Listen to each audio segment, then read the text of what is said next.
morning. My name's Nick, this is the garden cat, my co-star Otto, and this is the Tieto Permaculture vlog. Today we're going to actually turn a compost pile. So last video I released was basically how to build a compost pile. I'll leave that linked above. If you haven't watched it yet, it's a very long form kind of video that goes through all my process and my steps for getting ready for and then building a compost pile.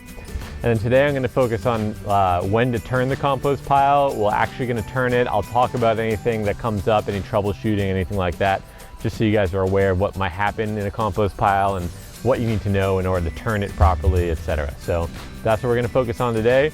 And I know it's probably going to be somewhat long, so we're just going to start getting going right now. First, a shout out to my mom. Thanks, Mom, because she bought me a real rain gauge, and so I don't have to use a mason jar anymore. And this is actually a heavy rain gauge too. So this middle one, once that middle kind of center cylinder fills up, it actually will also fill out the outside up to 10 inches of rain, which is perfect for here in the tropics because we get a lot of rain. So any days where we do have that more than 1 inch rain event, I'll actually be able to somewhat tell at least that we got more than 1 inch, and I can maybe measure it. I'm actually not sure exactly how I would do that, but I'll figure it out. So really excited. Thanks, Mom. Really appreciate it. Now we can actually have a rain gauge, and last night we got under 0.1 of an inch. So not so much, but we got at least some rain. So that's always a benefit. Anytime there's rain, then I don't have to think about watering. Here's Otto drinking the water off of the chair. He's a weird cat. He doesn't really mind water so much, or not nearly as much as most other cats that I've ever seen. I'm just doing a really quick walk around and check in on a couple things. I want to show you guys something really awesome. Mama is out with her 3 chicks. So when they have 3 chicks, we were supposed to have up to 6, but only 3 of them hatched. And here they are down here with Mama. She's scratching through looking for food for them, like a good mama.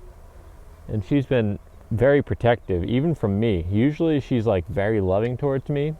She actually likes to cuddle me a lot. And yeah, she has not been. She's been very, very protective, very motherly, and that's exactly what I want in a hen who's raising chicks. So even if that hen is attacking me, if I get near, and if I'm just sitting around, she's usually just fine with me. She doesn't really mind too much. But if I get anywhere close, or if I get past her comfort zone, she instantly will peck, and she's actually tried to peck and then like put her claws up at me too. So yeah, she's fierce, and that's exactly what I want. So I'm actually going to be turning that compost pile in there. You can see the thermometer sticking out of it. I'm going to be turning that downhill to right here. So I'm actually thinking about letting them out. And my only, not problem, but a little worry with that is the little chicks haven't quite been out and about yet. So I'm not sure how they're going to react. And I don't know how Otto is going to be reacting towards them. I suspect that he's going to think that they look tasty. But I do think Mama will take Otto, and Otto's pretty scared of the hens. So I might just try it. So why don't we just see if she actually goes out with them or not? Because I just want to give them a little space while I'm turning the compost pile, because I'm going to be walking all over the place. I don't want to step on them by accident, you know?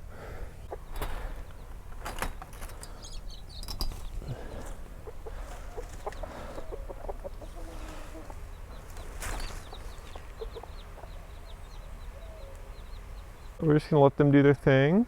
Oop.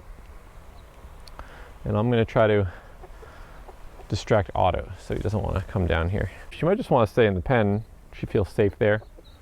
So maybe she won't really want to move so much. So I'm going to take my pitchfork so that can help me with the turning, and we'll head on up to the chickens. Or to the compost pile. We already ain't been in the chickens. I do need to refill all the chicks' food and everything, but I think I'm going to do that after the compost pile turn, so you guys don't have to wait for me to do that. So yeah, I'm just going to grab one more thing, and then we're going to get started. Mama's out for the first time with her chicks down there. It's their first experience out in the unknown with Mama, of course. All right, guys, so now we're going to work on turning this compost pile. So we're going to do a couple things. I'm going to check the temperature. I'm going to explain a little bit about the temperature and why that matters, etc. And then we're going to work on actually turning the pile, and there's many different methods to do that, so I'm just going to kind of go over the way I'm doing, and I'll explain a couple of different other ones. But the general concepts are all the same, so it doesn't really matter which method you're using, it's just what works for you and what makes you actually build a compost pile. That's the key. So if we look at this temperature, I'm just going to wipe this off, make it a little clear. Look at the temperature. It's reading right now at about, let's see, 146 degrees. Nice. So it has been at 140 or above 140 now for 3 days.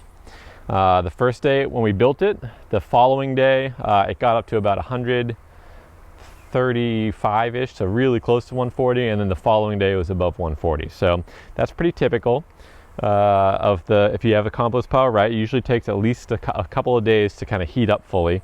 And by heat up fully, I mean in the center of your pile, if you're measuring with the compost thermometer, you're looking for the center of your pile to be at least 140 degrees in order to be considered a hot compost. The benefits of hot compost is that it will destroy any weed seeds that are in your pile, so you don't have to think about weeds coming up, stuff that you don't really want growing in your garden when you spread your compost. So that's the key. You want to get a hot compost to basically destroy all the seeds, and then you also want to destroy any pathogens or any bad guy organisms that you don't necessarily want in your kind of soil food web area. So yeah, that's the goal. That's what we're looking for, at least 140 degrees, and then you don't really want it to get above 165 degrees Fahrenheit. I'm talking about Fahrenheit, but if you guys are in a place where you use Celsius, which is most of the world, it's not silly like the United States. I'm talking about 60 degrees, and we can actually look right here just to make sure it's nice and easy. I'll just point right to the thermometer so you guys can understand, because I have both here. So 140 degrees is about 60 degrees Celsius, really close there. So that's going to be your minimum, and then your maximum is going to be actually 165, which is right around there. So technically it looks like it's about 73, 74 degrees Celsius, but if you think about just 70 being your number, that's probably good. It looks like, let's see, 165 is right there. So 75 would be an absolute maximum for you guys. You'd probably want to be more like 73-ish as your complete upper range within your pile. The reason is because once it gets past that point, the reason it's getting hot is because there's microbiology reproducing. It's actually the bacterial reproduction mainly that's going to be driving the pile to heat up. It's that reproduction process. It actually creates heat. So in that pile, if you have too much reproduction too fast and it gets too hot, what ends up happening is the microbes use up all the oxygen in the pile, and they don't have enough oxygen to continue reproducing, and it can actually cause the pile to collapse and essentially go anaerobic. And if it goes anaerobic, meaning that there's not enough oxygen in the pile to supply all the microbes that are reproducing, what happens is you start getting those anaerobic organisms being more likely to reproduce, and those are the ones you do not want in a compost pile. You do not want in a garden. Those are all the bad guys that cause kind of plant disease and root rot and all that kind of stuff. So really important to make sure that if you're doing hot composting, you don't go above the 165 degrees Fahrenheit, about 70, a little over 70 degrees Celsius. If you do get to that point at any point, if you've just built the pile and it skyrockets up to about 165-ish or above, what you can do is on the top of the pile here, you can actually take like a stick or a PVC pipe or something like that and poke vertical holes in it and leave those open.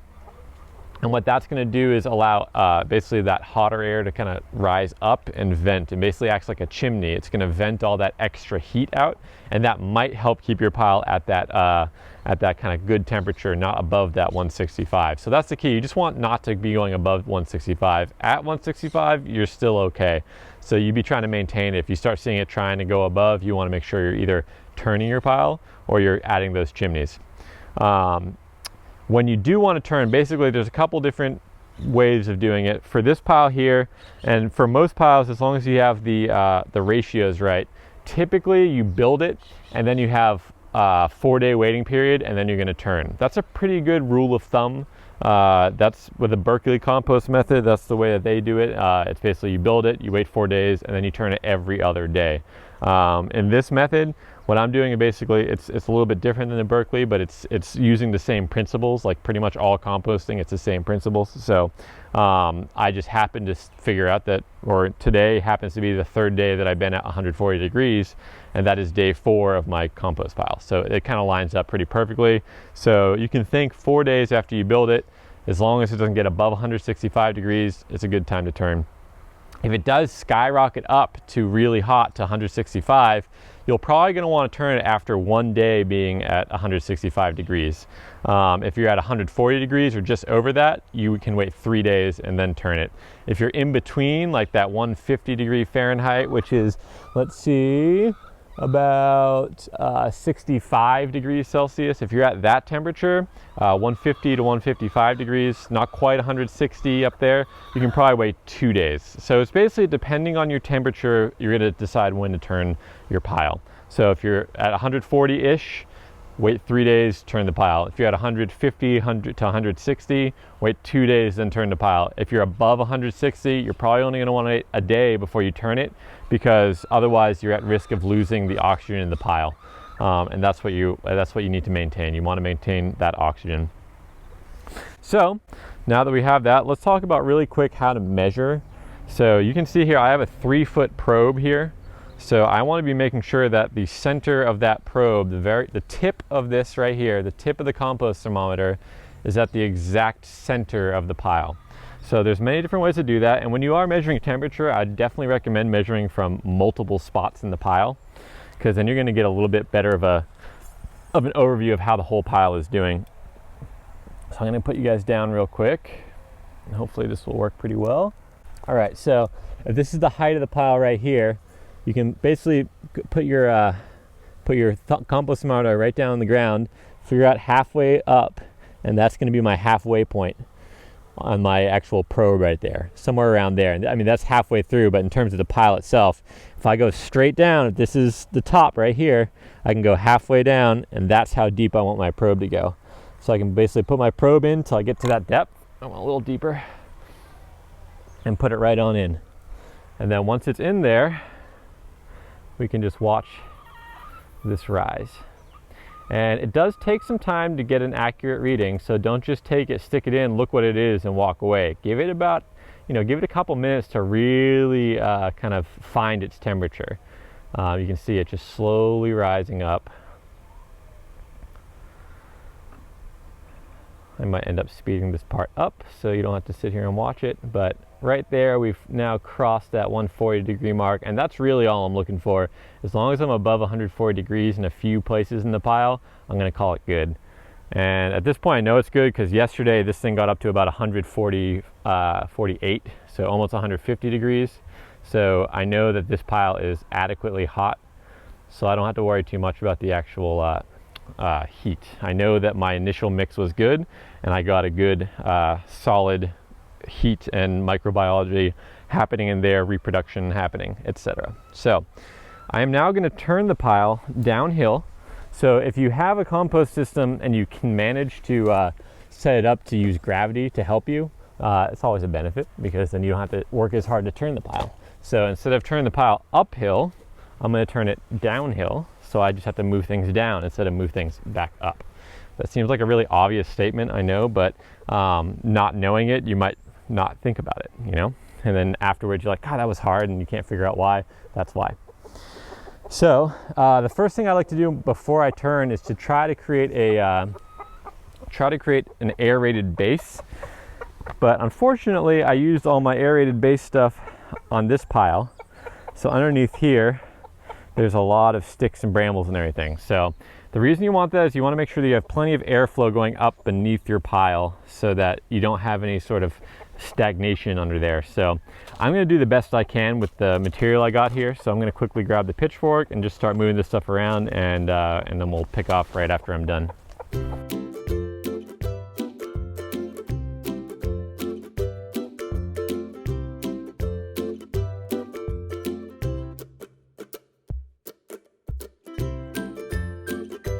You can see I have sticks down. I would recommend way more than this. You can also use something like a pallet if you have pallets where you are. A pallet works really well because it's a nice aerated base area, because it has where the forklift kind of prongs go in.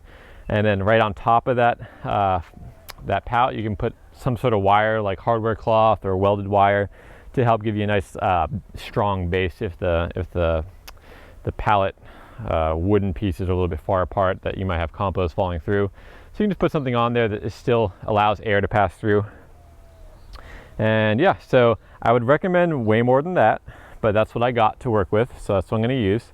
And I'm not really too worried because I think this pile has enough pore space in it that I think there's going to be plenty of airflow anyway. So I just, having done this many times, I just kind of know you kind of feel out the pile. Once you've done it a few times, you start to kind of just understand instinctively kind of what your pile needs. And you'll get to that point too if you just make compost enough. I think that mine's going to be just fine with this for now. And if it's not, I can correct it later. So you can see, since I've been talking and everything, last time I looked at this, it was about 140, and you can see it's already risen even more. So now I'm up to about 146 there. So about, 63, 64, somewhere in that there, Celsius. So definitely plenty warm in there, nice and active, nice and hot. Some of the compost thermometers actually have a little gauge on there to tell you if it's active, if it's hot, and all those things. So if you are just beginning, that's a really good one to get, because then you can just kind of quickly see, oh, it's good, I'm in the hot range, or I'm in too hot, or something like that. It's much easier. This one's just a regular thermometer, so it doesn't have those indications, but the ones that do, it'll just be like right on that line. They'll have different colorations to help guide you along your way as you're first getting started. Definitely useful. When I was first composting, I was using that. It was just much easier for me to know, oh, okay, I'm at a good spot now.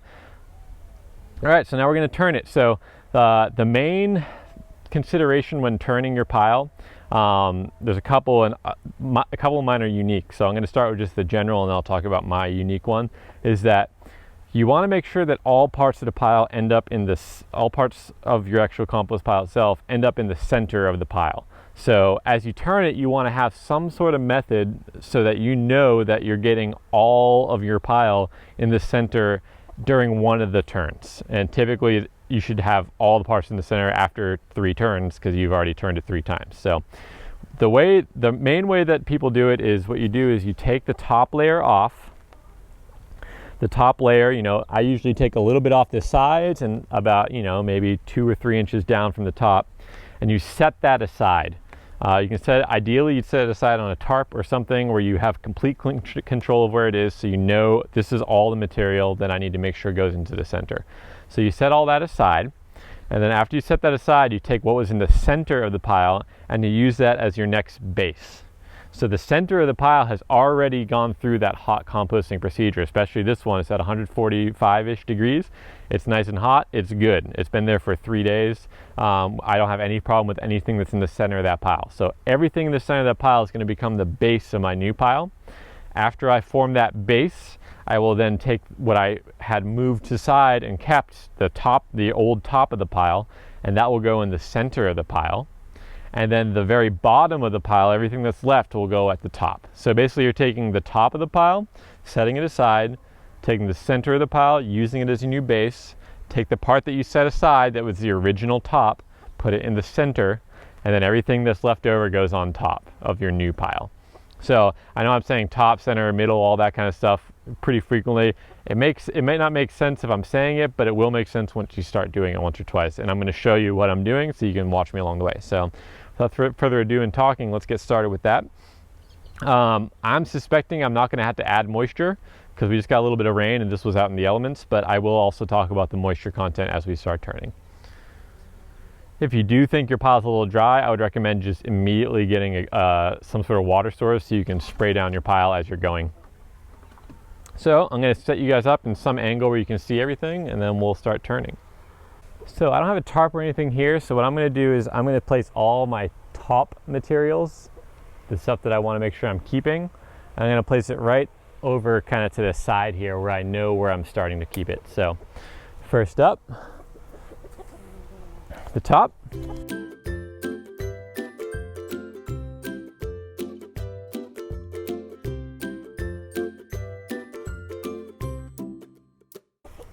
There you can see the chickens are quite interested in it. And I don't think you're gonna be able to see it because I live in the tropics, so it's not as clear versus if you lived in like a cold climate and those cold out when you're turning it, but this pile is actually steaming a little bit, which would be expected if it's above 140 degrees inside. And yeah, it's really steamy and nice and hot. So we're just going to take a look. This is after, that's all my top, all the stuff I took off the top and the sides. I have a nice little pile over there, so I know exactly where it is, and I can put it right in the center of the new pile. Let's just take a look about here. You can see in the center here, there's a little bit of kind of this white growth here, right on the horse manure, and that's pretty expected around the horse manure pellets. Typically what that is actinobacteria, but this actually looks a little bit more more kind of fungal to me, because typically actinobacteria have more strands, but this typically is an indication that there's a little bit of anaerobic activity. But if you see a little bit of that throughout your pile, it's not that big a deal, because that's just naturally going to end up occurring, especially if you get it really hot.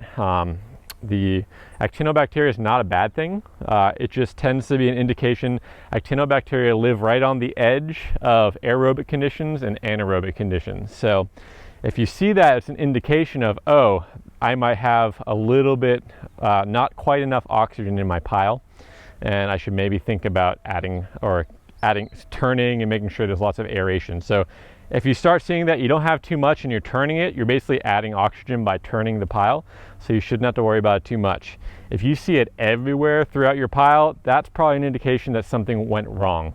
But in this case, I see it occasionally spread throughout, and that I'm perfectly fine with. You can see there's a little bit, just like little bits, and they typically are all clustered along the horse manure.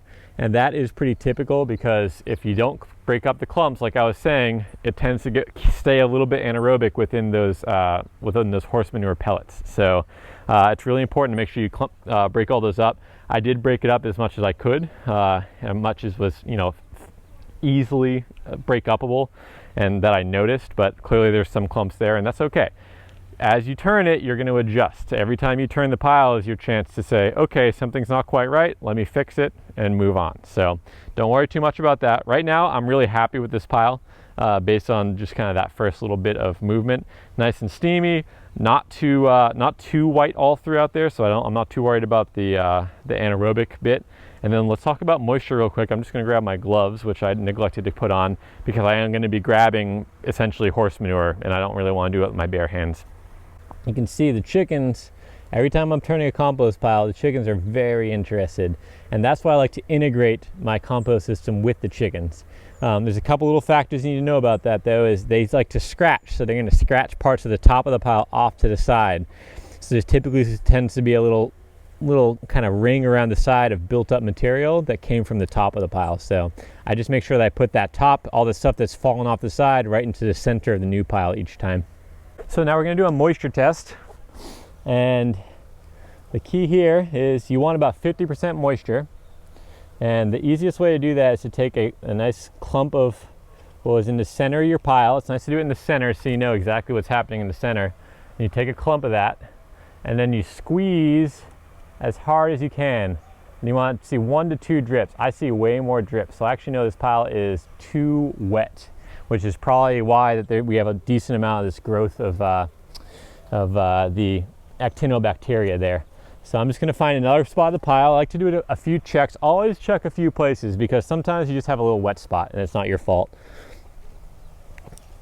So I'm going to go to the center, and this is actually hot. When I'm touching, it's quite hot, so I'm quite glad I have my leather gloves on, because this is actually steaming. I don't know if you can see that. I'll just kind of hold it here for a second. Maybe we'll get some steam showing through there. But this is actually steaming, and it's quite warm in my hand. I mean, this stuff right here is 145 degrees, so it's like it just kind of came out of the oven. So it's actually looking really good in terms of compost. It's looking really good, with the exception that I think it's a little bit too wet. So again, I'm going to squeeze with all my might, and oh, that's perfect. 1 to 2 drops. So right there where I grabbed is perfect. So that's what you're looking for. When you squeeze, take a handful of it, squeeze really hard. You want 1 to 2 drops kind of coming out of that, coming out of the pile, and that's going to just indicate that you have about a 50% moisture level. So, with knowing that my moisture is good, and I can just tell when I was turning it, I knew that I was not going to want to be adding any more moisture, just because I could tell it was already kind of wet. So I always tend to over wet my pile. It's just a habit of mine that I should probably break, but I find especially, and it's also, this was exposed to the elements and it just rained last night, so that's probably part of it. It's always better to have your compost pile completely covered by a tarp. The reason why I'm not doing that here is because I want my chickens to be interacting with this pile, and I do have a tarp where we're actually going to be turning it so that it's underneath the tarp. So after this, I'll have much more control of the actual moisture content. But this first pile, it's only under a shade cloth, so it's still like basically exposed to the elements. So after this pile though, after this turn, we should be good. So next step, I'm going to take the center of the pile, and I'll see if I can get you guys a little bit closer so you can kind of see what I'm talking about real quick. So everything right in the center here, and I pretty much go out to the outer ring of the pile. So see, this is the edge of the pile right over there. I'll go to like right there, and all of that in the center, probably down about a foot, I'm going to take, and that's going to end up going as the base of my new pile. So that's what we're doing next. Another good indication that things are going right is the smell. I'm not smelling, despite this being a little bit too wet and a little bit of actinobacteria, it doesn't smell bad. It just smells like a bunch of organic material that's starting to break down. It doesn't quite smell like forest floor yet. That's going to come later when the fungi start taking over. So, taking my pitchfork, taking the stuff from the middle of the pile, and see all that steam coming off? I hope you guys can see that, because there's so much steam coming off right here. And I'm going to put it right down on that little base. And then especially for the center bits, you want to just make sure that you mix everything up nice and well. You want everything to be nice and keep getting air exposure. So when you're turning, you want everything to get air. So a lot of people will do this kind of method. We'll just let it kind of jump it up and down. So as it falls, it's getting exposed to the air. That works. You can put it on the ground and just kind of turn it a bunch. And I'm going to basically be forming the base of my new pile here. So I want to be considering that and making sure I have a nice round pile. Again, you can use a form for this, so all you have to do is basically put it into the form. I'm not doing that because, again, I want my chickens to be interacting with this, so I don't want to be hiding it from them.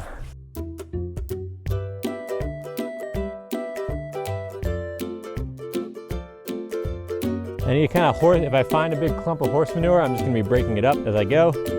Every time you turn it, just try to make them smaller and smaller.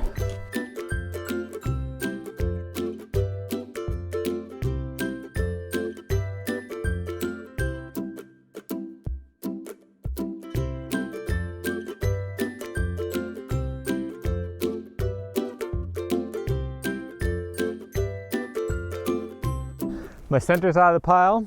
I rebuilt it as my base here. At the very end of that, what I like to do is basically, as I built that base, I kind of pull some off to the side so I have a little lip along the edge to help hold in what's going to be my new center of the pile. So now that's done, I pulled some stuff off to make a little ring out here. Still plenty of material there. And now I'm going to take everything that was originally at the top of the pile and put it right in the center. And I have that conveniently right next to it, so I don't have to move too much. Remember guys, when you're doing compost, it's work, you know? If you're not using a machine, which you can use, there's many ways to do compost with machines, but if you're not using a machine, you're doing all the work. So the easier you can make it on yourself, the more likely you are to actually do the compost.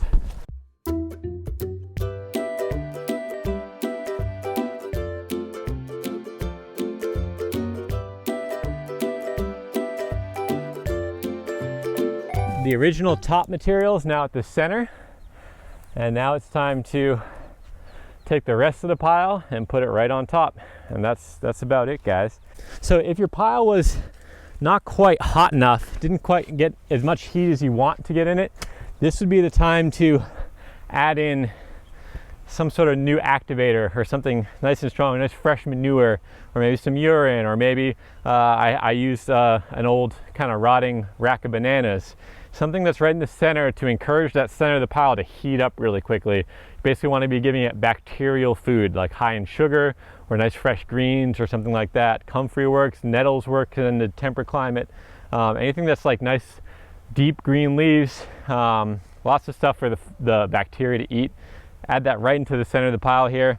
Manure works great. If you need to add a little bit of boost, add some nice fresh manure right to the center of the pile. It should do the trick for you. So in my system, because I know the chickens are here and I know the chickens scratch some of that stuff off the top, before I put this bottom layer on, I'm actually going to go around the pile and just find whatever they kicked off of it and take that and put it right in the center here to make sure that I know all the stuff that they kicked off is going right to the center of the pile and gets processed. So it's not actually too much this time. The chickens become more interested in the pile as it matures, as more of that microbiology gets in there. So this time they didn't kick too much off. All right, now I'm just going to put the bottom of the top pile on the top, and then we're done turning.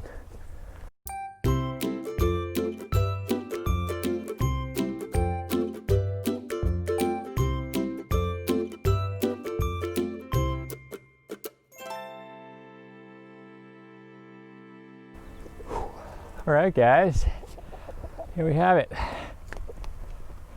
I'm thoroughly sweaty. That's for a couple reasons. One, I'm in the tropics, so it's already hot and humid, even though it's the morning. And two, because that compost pile was steaming hot as I was turning it. So 2 in 1 there. I actually forgot to do the one thing I really wanted to do today, and that's actually take the remaining of Mama's eggs, plus 1 or 2 that was laid recently, I just can't tell the difference, and put them in the center of the pile because they're probably really rotten and I do not want to smell it. So I'm actually just going to dig a hole real quick in there, shove them in, put a stick down to break them up, and then I will cover it up real quick and hopefully we don't get the stink. So I'm going to do that real quick.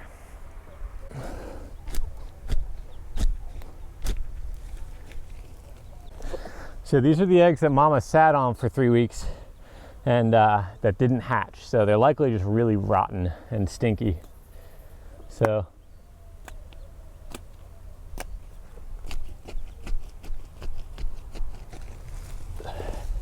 try not to smell as I put them in there and break them up. Woo, definitely rotten. Whoa. Woo. But compost pile should take care of them and keep that smell down for me. Let's talk about a few things that you might need to think about as you go. So if you do not have enough moisture in your pile and you need to add more while you're turning, it's ideal to use hot water because you want your compost to stay hot. You don't want the microbes to go from really hot to shock with really cold. So if you can, if it's possible, use a hot water source to basically add water and add moisture to your pile as you're turning it. It's also best not to use chlorinated water because again, the chlorine is not so great for the microbes.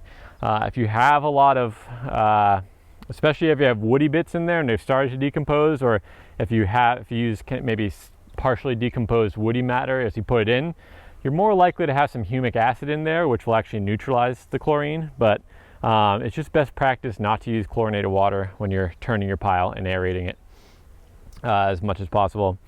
You'll likely notice that the pile looks a little smaller than it did before. That's for a couple reasons. One, naturally the pile will shrink once the airspace starts to sink down, once things start breaking down, it will shrink, but you should not have a major shrinkage. If you have so much shrinkage that your pile goes from like really big to really flat, it means that you just had way too much nitrogen, not enough carbon to kind of support the pile. So anytime your pile shrinks a lot, it just means typically you don't have enough carbon in your pile. Or you just have way too much nitrogen. Yeah, when turning, just keep in mind where you're turning and what bits. You just want all the pile to get to the center at some point. So whatever method works for you. Like I said, I did one where I took the top off, used the old center as the base of my new pile, took the old top, used it as the center of my new pile, and then the old base goes to the top of the pile. And that just creates, if you keep that process, then you're going to end up putting everything into the center every time you turn it. If you're lacking maybe the physical ability to be able to turn a pile, you might want to consider more of a static compost. It's just going to take much longer, and it's not going to end up getting super hot usually. And so it really just depends on what you're going for. Usually there's some people around you that want to learn how to compost anyway, and you could probably have help you along the way if you provide all the materials and everything. So you might be able to find some help for that, but it is good to note that it is somewhat physically challenging, but if you're somewhat physically able and you just take your time doing this, you should be able to make a compost pile and turn it by yourself. They do make compost turner. There's like machines that are compost turners, but those tend to be more industrial scale. But even if you had, say, if you're a bigger farm or a homestead and you have a bobcat or something with a front end scoop, you might even be able to use that. Is you just take off that top layer, set it aside, scoop the center layer, put it at the bottom, move that top layer to the center, and then take all the rest and put it on top. So there's many different ways to do this, guys, and it's kind of, it just depends on what you have, your context, what kind of materials and resources you have available to you. So after the turn, I am at just over 100 degrees, so we dropped quite a bit in temperature, but that should rebound really quickly. I didn't add any cold water, so it was just basically the nature of the turning and it kind of getting more used to the ambient conditions. So it dropped basically from 140 down to 100, 105, something like that. So it's not terrible. It's a 35 degree drop, but if assuming the microbiology is in there and it continues reproducing, that should just shoot right back up in no time at all. So I'm not really too worried about that. And yeah, now I just need to kind of tidy up in here, leave the chickens in a spot where they're going to be good for the day. I'm noticing over here where I was just building the pile, there's a little hole at the bottom, a little gap, and a couple of the chicks have escaped and got outside. I did close the bottom gate again because I'm going to be leaving in just a little bit, so I don't want the chicks to be roaming around without me around to at least check in on them every once in a while. That's it, guys. That's the compost turn for the day. And I didn't really get around to anything else on the garden, the homestead, but that's okay because we're gonna have compost, and the compost is going well. That's always the best. When you get a compost pile and you get to that first turn and everything goes well and it's steaming, nice and hot, it's a great feeling. So I encourage you to start trying to compost and start trying to get to that point, because when you do, it's gonna feel really good. You're gonna be like, oh man, I'm doing it right. Or you might get to the point where you're turning it and it's a little bit wrong. And the best thing about that, guys, is you're just going to learn from it. You're going to figure, okay, what happened? What's wrong? So if this is your first time turning a compost pile, if you're watching this video for some reference, feel free to reach out and leave a comment below on this video and ask, hey, this is what happened in my pile. What's wrong? What happened? Like, it smells really bad or anything like that. Typically in compost, if you have a bad smell, something went wrong. If you have a lot of that white growth, especially right at the center of the pile, probably too wet. And if nothing's really happening, you're not getting up to temperature, you probably don't have enough nitrogen in your pile. So those are just three very basic little troubleshooting / things to think about. But yeah, typically make sure your moisture content's right, make sure you have enough air in there, make sure the pile is protected from the elements, and make sure there's plenty of airflow. I think I said that already, but that's just really important. Make sure there's enough airflow. If you have enough airflow and you have enough moisture and you have the right balance of materials, you're probably going to get compost. So it's that easy. All right, guys, that's it for me today. I need to head on up and continue working for the day. And if you do like this video and you do like what I'm doing here, please subscribe to the channel. It really helps me get more reach.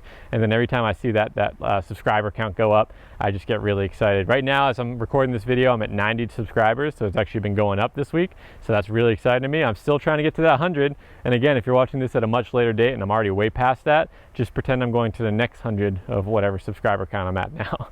So maybe it's the next 100,000. I don't know. Maybe we'll get to that level. But yeah, we'll see.